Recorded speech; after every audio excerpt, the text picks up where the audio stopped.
Well folks, we're back with another bad boy from my collection of old Ozone machines, and this one is the Ozone XT14000.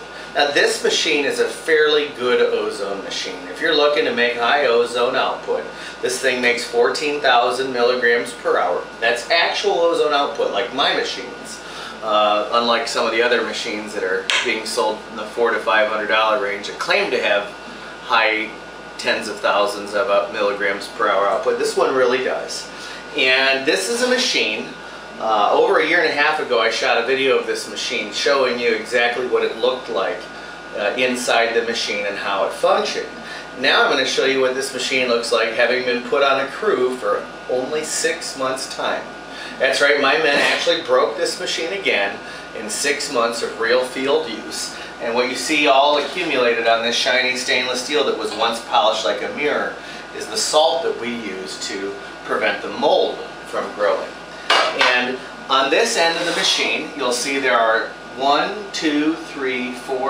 6 generator cells. There's a piece of ceramic tube, a bent thin piece of stainless steel, and in the middle we have a stainless steel rod. Each one of these generator cells makes 1/6 of 14,000 milligrams per hour. Now in the middle there's a huge array of transformers, and then there's another complicated circuit board because this machine has a digital timer. This is the on-off switch and then the timer switch, and then we've got level settings A, B, C, D that engages 2, 4, or 6 of the generator cells at one time. And at the far end we've got another axial computer fan. This one is actually a little higher CFM output, about 135 CFMs, which is a decent fan for that type of a cross-flow fan. But again, all of the ozone is being made inside this ambient case, and that means all of this electronics gets exposed to the gas and oxidizes. The first thing that stopped functioning was the timer, and after that the switches. For a while my guys were making this function by setting a large hammerhead from a sledgehammer on top of it to keep it making the ozone. But I put this thing back in service on a real mold crew so you could see exactly what real abuse looks like and how fast you're able to kill a standard ozone machine. And again, this is just a thin piece of bent stainless steel case. I'm looking forward to dropping this because this hard plastic will definitely break when we do our dropping tests. And of course, this is a non-functional piece of equipment. This equipment retails for $1,899, and it only puts out 14,000 milligrams per hour. If you're looking for a 14,000 milligram per hour machine with a simple fan, my home 14,000 unit at $433 is the best one in the world. This is a completely different type of ozone generator. This is a Corona Discharge ozone cannon. And you see when I've started to take this apart, on one end we've got the switchboard which used to go to all these timer and level of ozone settings, rheostat, that would go right underneath here. This is one of the things that always goes bad in an ozone machine. Anytime you put a microcircuitry processing board in an ozone machine, because of the high levels of oxidization that are present, it will always go bad and in a relatively short period of time.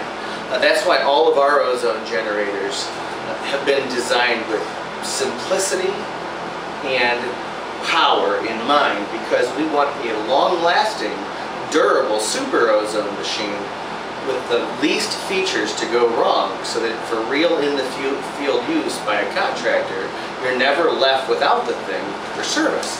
When you look inside this box, we've again got the computer fan at the far end.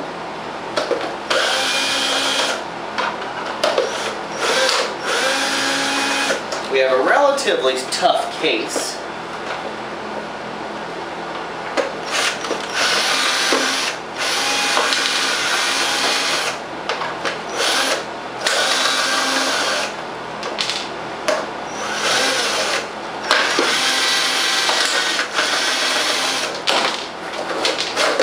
So, when we take this machine apart, I showed you on this end how it's basically got the same old computer fan, and it has, again, a complicated piece of circuit board which has a rheostat. That's the adjustment to turn the ozone up or down.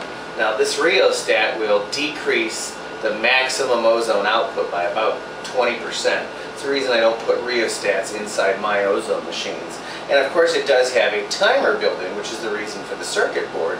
They attempted to keep this from oxidizing by coating it in silicone, but as you can see, the silicone broke down from oxidization and the machine ceased to function. Now in the middle, what we have are, if you can see through here, there's very little room for airflow down this entire length. We've got 1, 2, 3, 4, 5, 6 generator cells, and in here we have 1, 2, 3, 4, 5, 6 transformers. We have one transformer for each generator cell. That's nice, but the generator cells themselves are just to standardize, just another variation on a theme. And I'm going to unplug this generator cell here and show you what's in it. Remember, we described in our other videos the simple way ozone is made is by passing high voltage electricity across an electrified piece of stainless steel with a dielectric medium and another piece of metal as a ground underneath. So when we snap this apart, we can see that this tab connected a thin piece of stainless steel, which has got quite a bit of buildup on it, and I suspect that's one of the things that made it fail over time. And then we have a thin piece of borosilicate glass, and underneath that we've got a thin piece of brass, which makes for the ground. So again, electrified stainless steel, dielectric of borosilicate glass, and an electrified piece of brass underneath. It's a decent design. This is a relatively high output machine. I think this one puts out 6,000 milligrams per hour, just a little weaker than our home junior unit.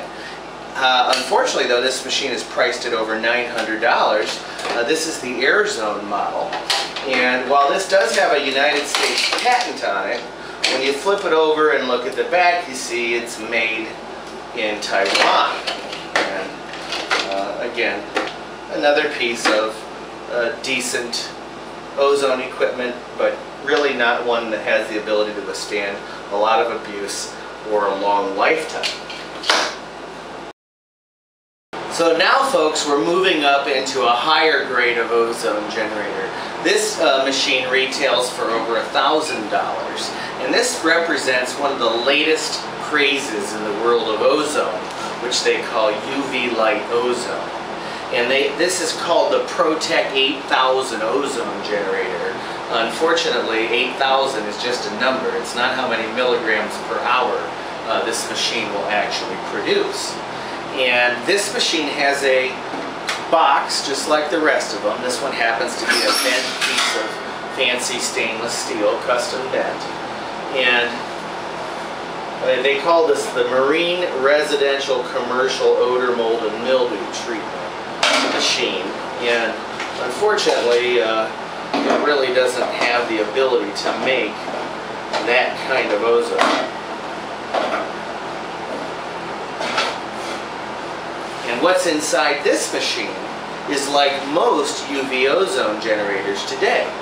You'll see at this very far end of this giant long box, we've got another tiny little computer fan, and this is again a relatively low CFM, about 65 CFM fan. And then we have 6 ballasts and 6 UV light bulbs that make a specific frequency of light that will generate ozone gas. Now, one of the really cruddy things about the design of this machine is these little shields here. And for whatever reason, the manufacturer put these shields to give stability or to protect these wire connections on the ends of the bulbs. Unfortunately, what these things really do is they hog that output of the air from this fan. Now this fan blows this way across the length of the bulbs, and at the end of this tunnel And this is in no way, shape, or form airtight when it's all sealed up and screwed together. When it gets to this end, it's barely putting out any real volume of gas, let alone the fact that UV light will never make high enough levels of ozone to do real shock treatments. It's necessary to kill things like mold, viruses, bacteria, and mildew. This will get rid of odors again in a room. It's definitely better than good enough to do Uncle Frank's cigar, but to get to really high shock levels, you've got to use a different method called the corona discharge method. And UV light manufacturers are always touting the fact that UV light does not make nitric oxides. Well, folks, the real trick to not making nitric oxides is to always give your high ozone corona discharge machine access to a fresh supply of oxygen. If you're always converting fresh oxygen, you'll always have an ample supply of ozone gas, and it won't work its way down to the nitrogens in the air, which will create those nitric oxide molecules.